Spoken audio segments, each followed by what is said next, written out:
कज़ाफ़ी stadium renovation project की नई video के साथ आपकी खिदमत में हाजिर हैं। काफ़ी दिनों से हम स्टेडियम के इर्द गिर्द घूम के जो बाकी स्टैंड्स की डेमोलिशन का काम है उस पे फोकस किए हुए थे और डिटेल्ड वीडियो जो है जो मेन बिल्डिंग के बारे में नहीं आई थी। तो आज उस तरफ वापस आते हैं तो आपको एक खुशगवार हैरत होगी कि आप देखेंगे कि काम की रफ्तार कितनी तेज़ हुई है यहाँ पर। और आप देख सकते हैं लिटरली हम ग्राउंड लेवल पर आ चुके हैं। इसका मतलब है जितनी वो खुदाई हुई थी उसके नीचे जितना फ़र्श बिछाया गया वो लेंटर वगैरह डल के तो वो पोर्शन कंप्लीट हो गया है। और अब जो है फाइनली आपको काम अबव ग्राउंड नज़र आएगा क्योंकि ग्राउंड लेवल पे जो है वो काम पहुंच चुका है। और आप देख सकते हैं कि यहाँ पे जो ऊपर जाने के लिए पिलर्स के लिए सरिया वो तकरीबन रेडी है, उसके जाल बन चुके हैं। इन पिलर्स की फिलिंग अब होगी। नीचे यही प्रोसेस हो चुका है बेसमेंट में जो हम आपको दिखा चुके हैं। और आप देख सकते हैं कि जो ग्राउंड लेवल का जो लेंटर है जिसको कहते हैं वो डल चुका है। काफ़ी हिस्सों में ये लेंटर डल चुका है। बिल्कुल कंप्लीट नहीं हुआ अभी, लेकिन आप देख सकते हैं कि ये इसकी बाकी तैयारी यानी मुकम्मल है। सिर्फ कंक्रीट की फिलिंग होनी बाकी है कि जो बेसमेंट का अगर कंप्लीट एरिया था तो मैं कहूँगा कि एटलीस्ट 70% जो है उसका वो लेंटर डल चुका है। ग्राउंड लेवल पे फर्श उसका बिछ चुका है और उसके बाद अब ऊपर की जानिब जो कॉलम्स हैं और जो पिलर्स हैं उनकी भराई होगी।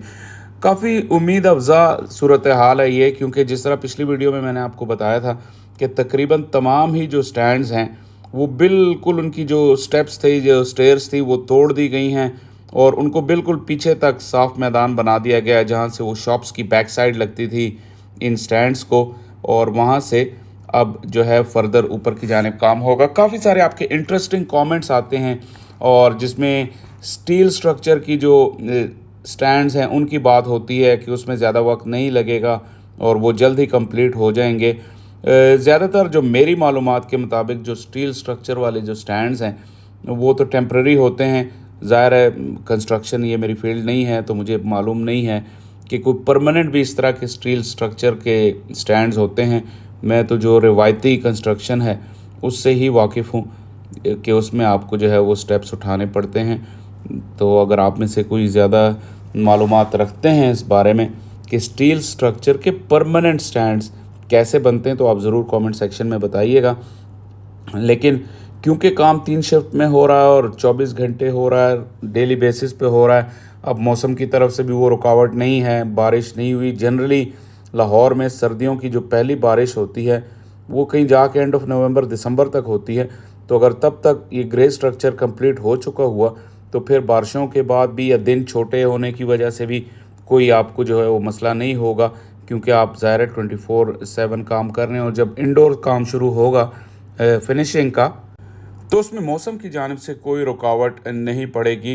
तो ये एक टारगेट है और वक्त की जो मैनेजमेंट है उस हिसाब से काम की प्रोग्रेस काफ़ी तेज़ है।